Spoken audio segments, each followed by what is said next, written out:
Bonjour et bienvenue dans cet épisode de coaching du jour. Aujourd'hui, j'avais envie de vous parler de questions de poids.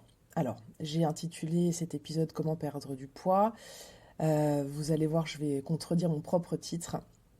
En fait, déjà, ce podcast s'adresse aux personnes qui pensent qu'elles sont en surpoids depuis toujours, qui ont pris du poids au long cours, petit à petit, ou à l'occasion d'une période difficile, d'un accident, etc. Tout d'abord, je vais vous inviter à penser à consulter un médecin pour vérifier s'il y a des problèmes de santé qui pourraient expliquer une prise de poids. Ne pas hésiter également à vous tourner vers des experts, diététiciens, coachs sportifs, etc. Si c'est le cas, je vous invite vraiment à choisir des gens qui soient positifs et constructifs et à ne pas hésiter à demander des recommandations autour de vous pour être sûr d'être bien accompagné. La première question que j'ai envie de vous poser, c'est pourquoi est-ce que vous voulez perdre du poids ? Plus exactement, pour qui? Est-ce que c'est pour la société qui vous dit que vous ne correspondez pas aux normes en vigueur, que ce soit des normes esthétiques ou des normes de santé? Est-ce que c'est par rapport à la mode? Vous ne rentrez pas dans la plupart des fringues qui sont disponibles dans la grande distribution. Si c'est ce genre de choses, très honnêtement, avant toute chose, demandez-vous si c'est pour des raisons qui sont bonnes dans le sens raisons qui ont une signification profonde. Parce qu'en fait, en général, quand on veut rentrer dans un pantalon, c'est pas ça qui va nous aider à perdre du poids. Laissez de côté, si possible, la norme sociale qui nous présente encore, même si c'est vrai que le body positive et la diversité sont beaucoup plus exposés maintenant en 2023. On est quand même encore beaucoup sur des normes de mannequins, c'est-à-dire des filles qui sont vraiment, qui font partie d'une minorité de la population d'un point de vue chiffre, qui sont très grandes, très fines. Alors on aime ou on n'aime pas, hein, c'est ok, il n'y a pas de souci là-dessus, mais en tout cas, ça n'est pas la normalité d'un corps. Il n'y a pas de norme en fait pour un corps. La nature aime la diversité, il y a des gens qui sont grands, petits, gros, maigres, etc. Donc laissez ça de côté et demandez-vous, vous, pourquoi vous voulez perdre du poids. Est-ce que c'est voilà, pour vous sentir mieux dans vos mouvements, pour vous sentir mieux dans votre corps, pour des raisons de santé? En premier lieu, j'ai envie de vous dire vraiment, changez votre vocabulaire. Donc je vais faire ce que je vous conseille, c'est-à-dire que à chaque fois que vous allez parler de perdre du poids ou de maigrir, vous allez déclencher une résistance dans votre inconscient. Parce qu'en fait, votre système physiologique est construit de telle manière à ce qu'il va vouloir vous protéger et donc ne pas vous permettre de perdre du poids ou de maigrir. Le vocabulaire que vous allez pouvoir utiliser, c'est, en fonction de vos besoins, mincir, s'affiner, se raffermir, se tonifier, etc. Donc choisissez vraiment des mots qui collent avec vos objectifs à vous et avec vos ressentis. Évidemment, lorsqu'il s'agit de mincir, l'équation quand même de base, sauf problème de santé particulier, est assez simple, c'est-à-dire qu'on est comme sur un budget financier, il y a des entrées, il y a des sorties, et le fait de rééquilibrer ces entrées et ces sorties, ça permet d'avoir un résultat. Okay, donc si vous avez, si je prends la comparaison avec l'argent, vous avez peu de rentrées d'argent et beaucoup de sorties, vous allez vous retrouver en déficit.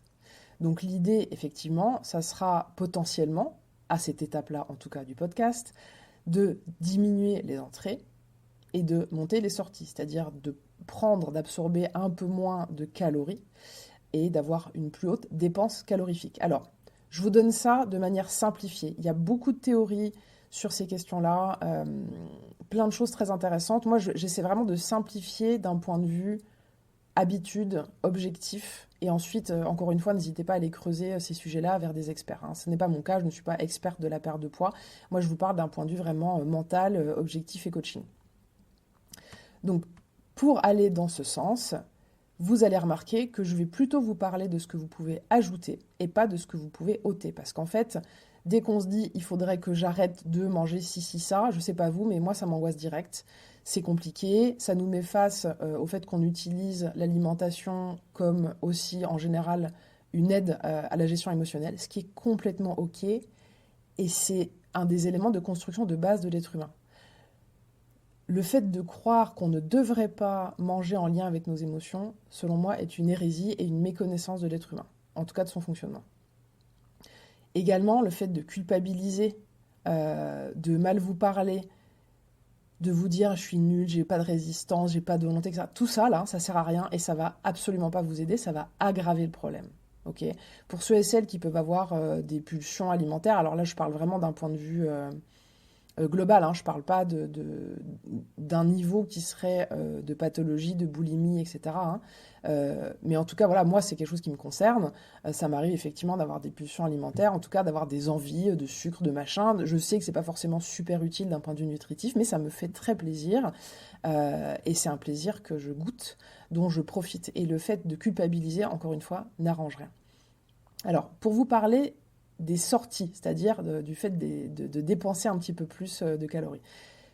Je vais vous inviter, si jamais le sujet du sport, ça ne vous parle pas, si vous n'aimez pas ça, alors il y a plein de gens qui n'aiment pas le sport, hein, qui n'aiment pas courir, qui n'aiment pas machin, c'est complètement ok. Je vous propose de remplacer sport par mouvement.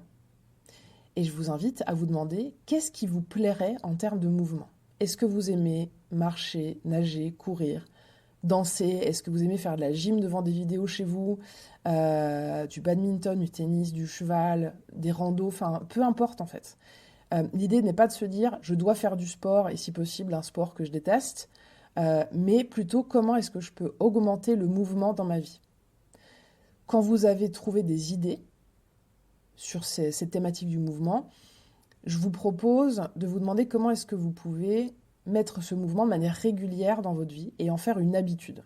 L'intérêt d'en faire une habitude, donc c'est vrai que ça met quelques jours, quelques semaines pour que ça devienne une habitude, l'intérêt c'est qu'en fait au bout d'un moment, le corps est content, votre cerveau est content aussi, tout le monde est content, résultat ça devient un petit peu une addiction. Et donc en fait vous aurez de moins en moins d'efforts à faire pour aller faire vos mouvements à partir du moment où vous aurez passé un petit temps d'adaptation.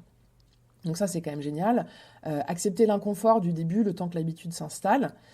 Et puis, vous allez voir, ça va devenir franchement facile, en fait, et agréable. Alors, des petits tips sur ça. Vous pouvez, par exemple, vous faciliter la vie. Moi, je sais que ce que j'ai tendance à faire quand je choisis de faire certaines activités, c'est de sortir le matériel, entre guillemets, nécessaire la veille. Par exemple, pendant assez longtemps, j'ai couru régulièrement. Ben, je sortais mes fringues de sport... je les préparais la veille. Moi, j'ai tendance à faire du sport plutôt à jeun. Mais ça, c'est mon truc à moi. Je ne dis pas du tout que c'est forcément un conseil. Et dans ces cas-là, c'est quand même plus facile. Quand vos habits sont prêts le matin, hop, moi, je me levais, je mettais mes fringues, mes pompes et hop, je partais courir. Une autre chose qui peut vous aider, c'est la notion d'identité. C'est-à-dire que vous avez certainement dans votre entourage des personnes qui pratiquent une activité physique, quelle qu'elle soit, de manière régulière. Et c'est leur truc. Et en fait...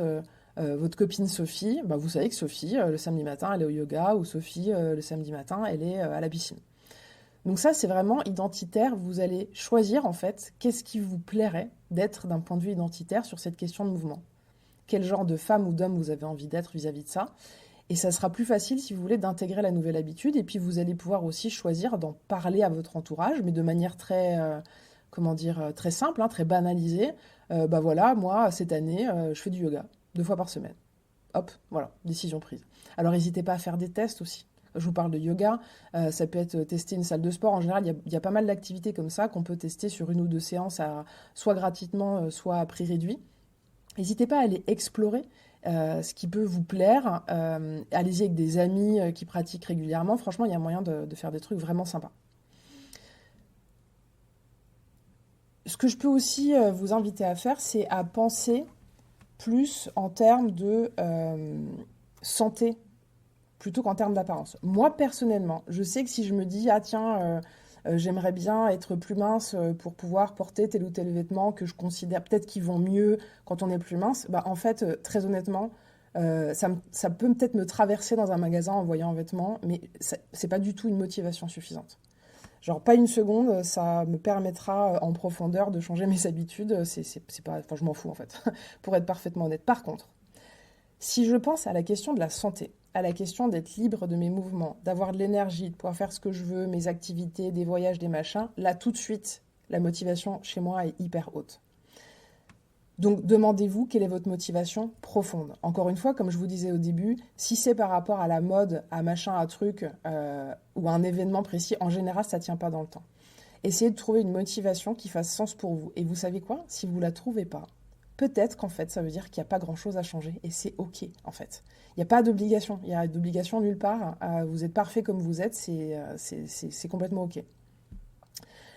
Dans la même veine, quand je vous disais on évite le vocabulaire de perte de poids, maigrir, etc., vraiment, je vous conseille de bannir les régimes. Alors, quand moi je dis régime, c'est avoir pendant un temps relativement court, quelques semaines par exemple, changer drastiquement d'habitude alimentaire en prenant des modalités d'alimentation qui sont trop contraignantes et qui ne sont pas tenables sur le long terme. C'est-à-dire soit parce que c'est un régime trop spécifique, soit parce que c'est un déficit calorique trop important. En fait, ça ne marche pas. Parce que ça va peut-être marcher sur un temps court, et après, vous connaissez le truc, hein, vous avez peut-être eu ça dans votre vie, faites le yo-yo. C'est-à-dire qu'une fois que vous reprenez une alimentation plus normale, eh ben, vous allez reprendre le poids, voire plus. Pourquoi ça fait ça? Parce qu'en fait, vous allez mettre votre corps dans une espèce de situation de manque et de famine. Votre corps va changer son métabolisme, quelle merveilleuse machine, et en fait se mettre à dépenser moins d'énergie pour pouvoir garder des calories au cas où cette période entre guillemets de famine ou de manque s'installe ou se répète. Donc en fait ça ne marche pas et ça peut même être dangereux. Ça, voilà, ça je me permets de vous dire ça parce que c'est quand même des choses qui sont parfaitement admises dans la communauté de santé. Clairement, les régimes drastiques, ça ne marche pas, c'est dangereux et ça peut avoir un effet complètement contre-productif. J'ai même envie de vous dire, en fait, mangez suffisamment. Dans la mesure où la restriction, ça va déclencher un instinct de survie, et donc ça va déclencher un réflexe de stockage et une baisse du métabolisme, franchement, il est plus sain de manger, de vous assurer que vous mangez suffisamment. Alors, que vous fassiez 3 repas par jour, 4 repas par jour, 2 repas par jour, peu importe, vous répartissez les choses correctement. Je pense qu'il y a aussi la question des protéines qui est importante. Moi, je sais, et j'ai pas encore trouvé de solution là-dessus, je suis en train de, voilà, d'étudier le sujet depuis quelques semaines, quelques mois maintenant. C'est important d'avoir suffisamment d'apports en protéines, c'est important d'avoir un régime alimentaire qui soit diversifié et qui vous apporte tous les oligo-éléments, vitamines, etc. Alors, à adapter si vous êtes par choix vegan, végétarien, etc. Et à adapter aussi si vous avez des restrictions alimentaires par rapport à votre santé. Mais dans toute cette idée de comment vous mangez, pensez plutôt rééquilibrage alimentaire qui est a priori destiné à rester. C'est-à-dire, je modifie mon alimentation et je prends de nouvelles habitudes qui vont rester, pas des trucs temporaires. Ça marche pas super bien. Également, l'alimentation parfaite n'existe pas et elle n'est pas possible. Okay, c'est OK de manger du sucre, c'est OK de boire de l'alcool, c'est OK de... Alors, évidemment, c'est toujours une question de quantité. Mais combien de fois je me retrouve à dîner avec des gens qui vont commander, je vous jure, je l'ai encore vécu il n'y a pas longtemps, qui commandent un dessert, on s'en fout duquel, ouais, ils commandent un dessert, et en commandant le dessert, disent à haute voix en plus, ouais, je sais, c'est pas bien. Mais quoi, pas bien? Enfin, déjà, si vraiment ça te pose un problème, le fais pas, déjà.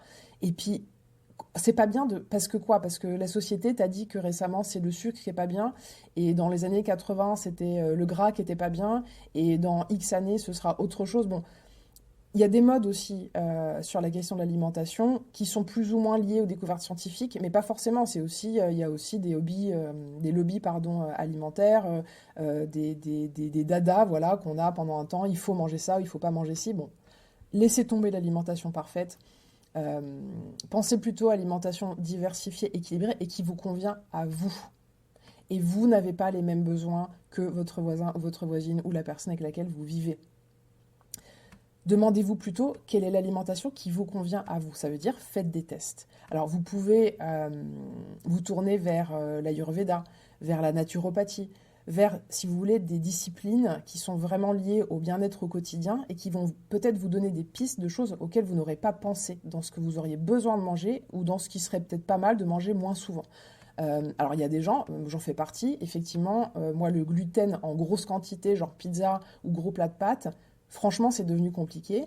Je le digère, voilà, je mets des plombes à digérer, je suis un peu ballonnée, etc. Alors c'est pas grave, hein, je suis même pas sur une intolérance. C'est plutôt un inconfort. Pour moi, les niveaux, c'est inconfort, intolérance, et puis il y a des gens qui ont des vraies allergies. Bon, là, c'est encore un autre sujet. Mais dans ce cas-là, ça veut pas dire plus jamais. Ça veut dire que vous le faites d'une manière qui est adaptée. Par exemple, moi, si je mange une pizza, idéalement, je vais essayer de la manger en moitié, déjà. Je la coupe en deux. et je l'accompagne d'une grosse salade. Là, forcément, ça va mieux. Donc, si je peux la manger en 2 fois, et si aussi je peux la manger au déjeuner. parce que alors là, si je mange une pizza à 22h, autant vous dire que je vais passer une nuit canon. Pareil, si jamais je fais un gros repas le soir avec plein de viande, plein de fromage, etc., ça va être une nuit de merde, je le sais. À l'époque où je buvais encore de l'alcool, là j'en bois plus, j'ai pas vraiment de raison spécifique, juste c'est plus mon truc en ce moment, là ça doit faire un peu plus d'un an. Et ben si je buvais plein de champagne en soirée juste avant d'aller me coucher, pareil, voilà, mon corps me disait clairement que en fait non, ça ne me convient pas.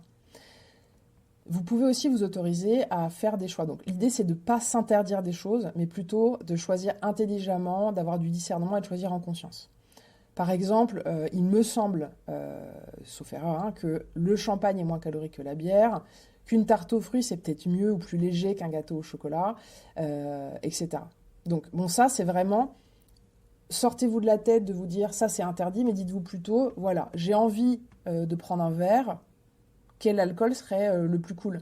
J'ai envie de prendre un dessert, quel dessert serait le plus cool? En gardant bien évidemment la notion de plaisir qui est absolument centrale dans votre rapport à l'alimentation. Si vous enlevez le plaisir, vous allez péter les plombs, vous allez être malheureux. D'ailleurs, il y a une vidéo comme ça qui traîne sur Insta qui est hilarante, je verrai si je peux la retrouver, mais c'est une nana qui dit qu'elle a réussi, voilà, qu'elle a stoppé le sucre pendant une semaine.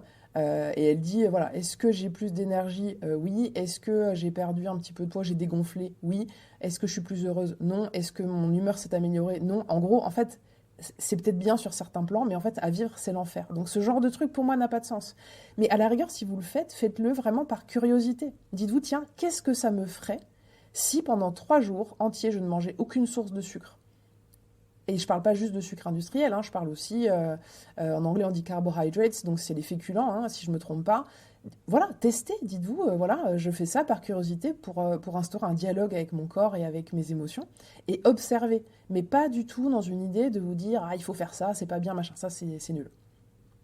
Alors personnellement, ce que j'ai tendance à faire aussi, pour m'accompagner dans le fait de me traiter avec douceur, pour moi l'alimentation c'est vraiment le lien avec le plaisir et le lien avec la douceur. Et c'est cet équilibre-là que j'essaie vraiment de maintenir. La douceur, ça veut dire ne pas, en tout cas essayer au maximum d'éviter d'avoir des comportements qui en fait vont faire que je vais me sentir pas bien. À court terme, ça veut dire manger trop d'un coup et avoir mal au ventre pendant 3 heures. Et à long terme, ça veut dire avoir une alimentation qui fait que je vais prendre du poids de manière constante et que je vais me sentir mal dans mon corps et que ça va pas aller. Donc par exemple, ce que je fais, c'est que j'ai tendance à planifier des repas. Alors tout le monde n'aime pas la planification, vous voyez si ça vous parle. Je planifie des repas quand j'ai pas faim et quand je me sens bien. Pareil pour les courses. Je planifie ma liste de courses, voilà. Pas au moment où j'ai la dalle et où je suis énervée ou triste et que j'ai besoin d'être consolée, parce qu'évidemment, je ne vais pas mettre les mêmes choses. J'essaye, j'arrive pas toujours de faire les courses dans les mêmes conditions. En tout cas, parfois, le fait de programmer à l'avance, moi, ça m'aide. Pour les restos, je fais un peu la même chose, c'est-à-dire que bon, je suis quelqu'un de très très gourmand, j'adore tester plein de nouveaux restos, et donc pour tester les restos, évidemment, je regarde la carte. Donc quand je regarde la carte, je me dis, tiens, cette fois-ci, je vais peut-être prendre ça et ça. Et puis la fois d'après, je prendrai ça et ça. Je sais que si je prends un dessert après un repas, en général, c'est mal digéré. Je le sais. Donc en fait, j'évite de le faire. Mais je ne m'interdis rien. C'est-à-dire, je me dis par exemple, un exemple concret. Là, j'ai découvert un restaurant incroyable et je vois qu'ils ont des îles flottantes en dessert. C'est une de mes grandes passions.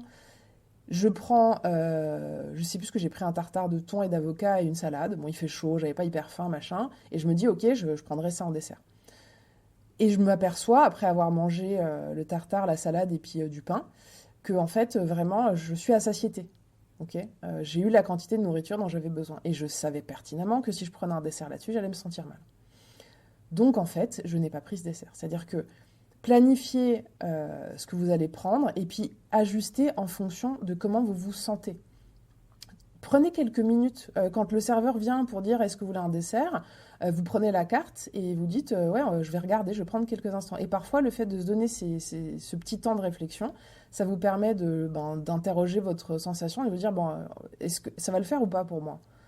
Et vous savez quoi? Même si la réponse c'est non, vous avez le droit de le prendre. C'est ok. Il n'y a pas de problème avec ça. C'est vous qui allez vivre les conséquences. Il n'y a pas de catastrophe. Franchement, il n'y a pas de problème. Et peut-être que la prochaine fois, vous ferez autrement et la prochaine fois, encore autrement. Dans tous les cas, au lieu de se dire non, ça, je prends pas, je me prive de ça, vous pouvez vous dire je le prendrai plus tard. Donc voilà, moi je sais que cette fameuse île flottante, il y a un autre moment, peut-être au goûter, où j'irai la commander, et c'est ok. Aussi, ce que je fais pas mal, et ce dont je me suis aperçue, c'est que le fait de cuisiner maison. Alors certes, ça peut prendre un petit peu de temps, c'est pas forcément votre passion, mais ce dont je me suis aperçue, c'est que ça a tendance à faire qu'on a moins faim, qu'on mange plus sainement, c'est-à-dire que en fait, comme on sait ce qu'il y a dans les plats qu'on cuisine, ça peut éviter pas mal de conservateurs, d'additifs, de gras de sucre planqués, permettre d'avoir plus de produits bio. Et c'est vrai que le fait de prendre le temps de cuisiner, c'est comme si on mangeait un petit peu aussi avec nos sens, quoi, avec les yeux, avec le toucher, et qu'en fait, ça permettait peut-être d'être plus en lien avec sa satiété aussi. Voilà, ça dépend des gens, vous verrez. Sur la question du grignotage, alors, il n'existe pas de grignotage sain. Que vous mangiez une poignée d'amandes avec des abricots et une tranche de jambon, ou que vous mangiez des biscuits, une glace et des chips, sur la question de la digestion, je parle, en fait, il n'y a pas de grignotage sain. L'idée, c'est de laisser des plages entre les repas suffisamment longues pour que votre digestion ait pu se faire de manière complète. Suivant ce que vous avez mangé, ça peut prendre jusqu'à 4 ou 5 heures. Alors pour moi, il a été extrêmement difficile, je ne vais pas vous mentir, d'arrêter, en tout cas presque tout le temps, de goûter. En fait, moi j'ai tendance, je mange pas en grosse quantité, sinon je suis vite, je me sens lourde, je suis ballonnée, machin. Donc c'est vrai que j'ai tendance à faire des repas. Alors déjà, moi je petit déjeune pas le matin, c'est pas mon truc. Alors maintenant, voilà, c'est vrai qu'il y a cette mode du jeûne intermittent, mais moi en fait c'est juste que j'aime pas petit déjeuner le matin. Et je n'aime pas non plus manger trop tard, en tout cas pas trop proche de mon heure de coucher, parce que, voilà, parce que je dors pas bien, etc. Donc c'est vrai que j'avais tendance assez systématiquement à faire un repas, je sais pas, à midi, un goûter à 16 heures et à essayer de dîner vers idéalement 19 heures. Mais en fait, je me suis rendu compte que quand je goûtais, j'avais tendance un petit peu à regrignoter jusqu'au repas et résultat, je mangeais peut-être pas assez au repas. Enfin, vous voyez ce que je veux dire? Et en fait, je me suis rendu compte en faisant des tests que si j'arrive, alors il faut que je fasse gaffe et que je mange suffisamment au déjeuner, ce qui n'est pas forcément simple pour moi. En tout cas, voilà, des choses suffisamment nourrissantes. Donc je pense encore une fois aux protéines. Pas que, hein, mais en tout cas chez moi, je sais que c'est un truc que j'ai pas forcément le réflexe. Je suis pas une grande mangeuse de viande, et donc c'est pas forcément simple d'avoir une dose de protéines suffisante. J'y travaille, mais en tout cas, quand je fais un déjeuner suffisant et quand, alors par contre, je m'autorise à dîner à 18h30, hein, 18h, 18h30, 19h. Pour moi, il y a pas de problème. Évidemment, c'est pas trop compatible avec une vie sociale, mais il y a des exceptions et c'est complètement ok. Mais je me sens mieux quand je laisse des plages entre les repas qui sont suffisamment longues pour que j'ai vraiment digéré, pour que j'ai à nouveau vraiment faim. Et il y a aussi toute la question de l'absorption des nutriments, etc. Donc, explorer ces choses-là, explorer le jeûne intermittent. Alors, il ne s'agit pas de sauter des repas pour sauter des repas et vous dire, ah, je vais perdre du poids. C'est pas du tout l'idée, c'est de se dire, en fait, quelle est la manière de m'alimenter qui va me convenir. Et ça, tant qu'on n'a pas fait des tests, on ne sait pas. Donc, vous voyez, il y a des gens qui adorent faire des énormes petits déj, d'autres comme moi qui détestent petit déjeuner. Vous le savez ou vous le savez pas, parce qu'en fait, des fois, on a pris une habitude depuis très longtemps parce que c'est quelque chose qu'on nous a toujours dit, et en fait, ça ne nous convient pas. Donc, c'est vous à voir. Euh, Augmenter la quantité de légumes et de fruits. Légumes à chaque repas, salade et crudités en début de repas. C'est vrai que c'est quand même plus facile, moi je trouve, d'ajouter des choses à notre alimentation que de se priver et d'en retirer. Donc n'hésitez pas à y aller sur les légumes. Les fruits aussi, alors peut-être pas non plus comme des cinglés, parce que, bon, d'une part digestion, et puis mine de rien, les fruits, voilà, c'est quand même, ça reste du sucre, même si c'est pas du tout la même chose que, on est d'accord, que du sucre industriel. Mais en tout cas, en augmentant les fruits et légumes frais, si possible bio, à vos repas, clairement votre alimentation va en bénéficier, votre santé et votre énergie aussi. Il y a aussi le sujet des habitudes. Alors je vais prendre un exemple, c'est le fait de prendre un truc, des bonbons ou du popcorn ou une glace au cinéma. Alors ça, ce qui est compliqué, c'est que quand c'est une habitude depuis très longtemps, c'est pas forcément hyper simple de la modifier. Mais ce que vous pouvez faire, c'est la changer petit à petit. Par exemple, moi, ce que j'ai tendance à faire, c'est que si vraiment j'ai envie je vais beaucoup au cinéma, si vraiment j'ai envie de quelque chose, au lieu de prendre, je sais pas, ouais, une glace ou des bonbons, je vais peut-être prendre une boisson légèrement sucrée. Ce sera quand même moins pire que de prendre, voilà, un énorme truc de popcorn. Ce que je peux faire aussi, c'est que j'emporte un goûter maison. Ça peut être un morceau de gâteau que j'ai fait, une banane, enfin des trucs qui soient pas trop compliqués à manger dans un cinéma. Parfois, je prends un chewing-gum. Enfin voilà, genre il y a des conseils que... c'est pas vraiment des conseils, c'est plutôt je vous dis comment moi j'ai fait pour que ça puisse vous inspirer. Mais je suis pas en train de vous dire mangez des chewing-gums, on est bien d'accord, hein. Je vous laisse votre discernement là-dessus et faire le tri sur ces thématiques-là. Mais c'est vrai que ce qui est intéressant, c'est de vous autoriser aussi à observer ce que ça fait quand vous changez votre habitude. C'est-à-dire, vous le faites une fois en ne prenant rien du tout. Et vous acceptez que ça va être inconfortable. Et vous restez avec cet inconfort. En fait, si vous le faites une fois, deux fois, trois fois, ça va devenir petit à petit de moins en moins inconfortable. Et il y a un moment donné où peut-être vous pourrez vraiment faire un choix libre et prendre un truc si ça vous dit. Mais ce ne sera pas un automatisme, ce ne sera pas une addiction, ça ne sera pas un truc réflexe, ce sera un vrai plaisir. Vous voyez ce que je veux dire? Vous pouvez aussi, par rapport à votre manière de vous alimenter, vous dire, mais la manière dont je me nourris, est-ce que c'est comme ça que je nourrirais quelqu'un que j'aime? Un ami qui vient me voir pendant une semaine, est-ce que je lui ferai à manger comme je me fais à manger à moi? Parce qu'en fait, on a tendance souvent à mieux traiter, entre guillemets, les autres que soi-même. Alors, tout est relatif, bien sûr, mais demandez-vous si vous vous nourrissez avec amour. Et donc, avec amour, ça veut dire de manière à manger des choses qui vous conviennent, dont votre corps a besoin. Essayez d'être raisonnable sur les choses qui sont peut-être pas forcément absolument nécessaires. Et surtout, gardez beaucoup de plaisir. Il y a plein de trucs délicieux voilà, qui sont pas forcément hyper caloriques et tout ça. Ça demande parfois un petit peu de recherche selon vos goûts, un petit peu d'exploration, ça c'est très sympa. Mais voilà, demandez-vous, est-ce que vous vous nourrissez, est-ce que vous vous alimentez avec amour? Et puis, si vous mettez en place des choses et que d'un coup vous faites un énorme craquage, que ce soit voilà, sur un goûter, sur un repas entier, du fast-food, du machin, le fast-food c'est ok. Alors là, moi, pareil là-dessus, moi je suis pas du tout les gens qui disent ouais, faut jamais manger. Non, c'est faux en fait. Si t'aimes ça, tu le fais une fois de temps en temps et c'est cool et tu profites et tu kiffes ton truc. Moi, j'aime franchement le McDo une fois de temps en temps, c'est cool, hein. C'est cool. En fait, j'essaie juste de pas le faire tous les 3 jours parce que là, ça n'a pas de sens. Mais peut-être une fois ou deux par mois. Et, on s'en fout. Enfin voilà, tout va bien. Donc, si à un moment donné, vous dépassez largement ce que vous avez prévu, moi, j'aime pas l'expression de craquage. Enfin, en tout cas, si vous avez un comportement alimentaire qui n'était pas trop prévu et qui vous fait pas du bien, c'est ok. Et surtout, le truc, c'est d'éviter de se dire, ok, tout est perdu, foutu pour foutu, je m'en fous, je mange n'importe quoi toute la journée, toute la semaine, j'arrête tout. C'est ça, en fait, qui nous perd parfois. C'est quand on a l'impression que quand on a cédé sur un truc, on se sent un peu comme des merdes, et après, on va tout lâcher et se traiter en fonction, et finalement pas manger ce qui nous convient. Donc vraiment, les pulsions, c'est ok. Vous faites le constat, déjà faites-le avec beaucoup de plaisir, sinon ça sert à rien. Et puis ayez en tête que c'est aussi un entraînement neuronal et que pour refaire des connexions cérébrales, si vous avez eu des habitudes qui sont peut-être pas bénéfiques pour vous, ça va mettre du temps. Donc à partir du moment où vous avez à nouveau un comportement qui vous convient pas, vous dites ok, voilà, qu'est-ce que je peux faire pour faire mieux la prochaine fois, pour modifier les choses? Est-ce que je vais peut-être planifier des repas demain? Pas pour rattraper le truc, hein. Vous n'allez pas vous mettre à bouffer de la salade toute la journée parce que la veille vous étiez au McDo, hein. Mais de vous dire, ok, je reprends une alimentation qui me convient et qui me fait du bien. Je reprends tranquillement et voilà, je vais aller faire des courses pour faire des bons repas demain en ayant ce qu'il me faut et beaucoup de plaisir. Votre entourage sur ces choses-là peut vous aider ou pas. Alors ça, c'est vous qui voyez. Soit vous en parlez pas aux personnes ou à certaines personnes, ou alors vous en parlez et vous pouvez même vous autoriser à demander du soutien concret des gens qui vous entourent. C'est-à-dire...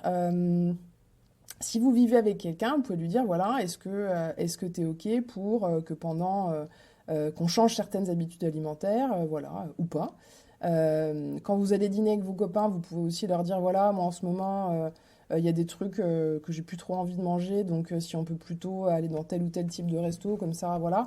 C'est vraiment à vous de voir et de jauger où sont les endroits dans vos relations où vous allez être aidé et où sont les endroits où peut-être vous ne le seriez pas. Également, dans les choses qui peuvent vous aider, la méditation pleine conscience. Alors, on est d'accord que les bénéfices de la méditation pratiquée régulièrement sont très divers et infinis. Je vous laisse faire des recherches là-dessus, hein, il y a plein d'articles, etc.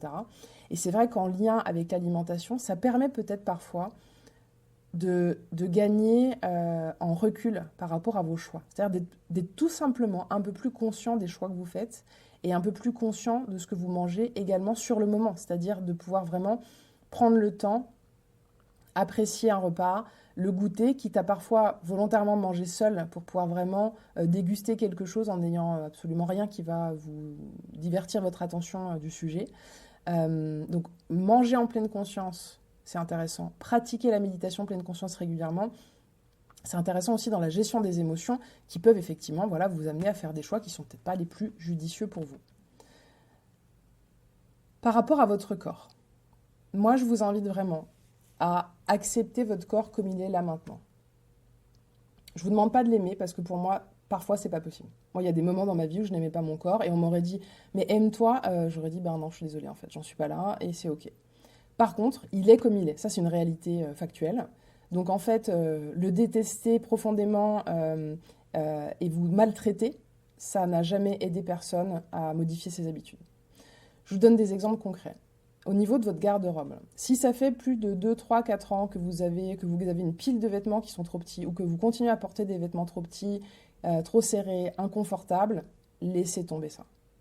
Franchement, si ça fait des années, les vêtements, vous pouvez les vendre ou les donner. On va pas se leurrer, on va arrêter de se mentir. C'est pas le moment. Vous verrez peut-être dans le futur, et si jamais vous changez de taille, vous irez en racheter. C'est bon. Mais c'est pas la peine de tous les jours avoir sous le nez cette pile de jeans trop petits qui date pour certaines personnes du lycée dans lesquelles peut-être, en fait, si on est honnête, vous rentrerez plus jamais et c'est ok, on s'en tape. Donc le fait de vous habiller avec un minimum de confort, c'est vous traiter avec amour. Si vous n'arrivez pas à vous aimer, c'est ok. Par contre, vous pouvez contrôler vos comportements et vous pouvez vous traiter avec respect et vous traiter avec amour. Vous habiller mal, que ce soit esthétiquement comme une patate ou sensoriellement avec des trucs qui vous font mal, pour vous punir, ça ne marche pas et ça aura l'effet inverse. Donc voyez ce que vous pouvez faire en triant peut-être votre garde-robe, en vous autorisant à aller chercher des fringues qui sont confortables et qui vous mettent en valeur. Okay, tous les corps ont le droit d'être mis en valeur. Tous les corps ont le droit d'être mis en valeur. Vous avez le droit de porter ce que vous voulez. Alors c'est vrai que ça va peut-être demander d'investir un petit peu de temps et peut-être un peu d'argent dans le fait d'aller acheter des nouveaux vêtements dans lesquels vous allez vous sentir bien, vous allez vous sentir beau ou belle. Mais alors, les chemises avec les boutons qui tirent, qui menacent de sauter à chaque instant pour vous messieurs, et les pantalons, mesdames, quand vous les enlevez, qui vous laissent des traces comme si vous avez enroulé dans des barbelés, je suis désolée. Ça ne marche pas. Ça ne vous fera pas mincir. À aucun moment, ça ne fonctionnera. Donc, voyez dans l'ensemble de vos comportements, que ce soit le mouvement, l'alimentation, la garde-robe, voyez de quelle manière vous pouvez modifier vos habitudes, vous traiter avec amour, respect, vous donner ce dont votre corps a besoin, mouvement, nutrition, et voilà, prendre soin de vous au maximum et vous assurer que la motivation pour faire ça, c'est une motivation suffisamment profonde et qui fait sens pour vous. Je vous remercie vraiment d'avoir écouté cet épisode. Bravo d'avoir pris ce temps pour vous. Pensez à vous abonner à ce podcast sur votre plateforme de diffusion favorite. Vous pouvez également donner une évaluation et laisser un commentaire, ce qui permet de rendre l'épisode plus visible. Retrouvez-moi sur Facebook, Instagram, LinkedIn, YouTube pour d'autres thématiques traitées en vidéo. Pour un coaching personnalisé, cliquez sur l'onglet Contact de mon site internet mahaliagrio.com. N'hésitez pas à envoyer cet épisode aux personnes qui pourraient en avoir besoin. Je pense que ça pourrait faire beaucoup de bien parce qu'on vit quand même dans une société sur laquelle le physique est un sujet délicat et sur laquelle il y a beaucoup de pression et en fait il y a moyen de gérer ça autrement. Je vous dis à très vite pour un nouvel épisode de Coaching du jour.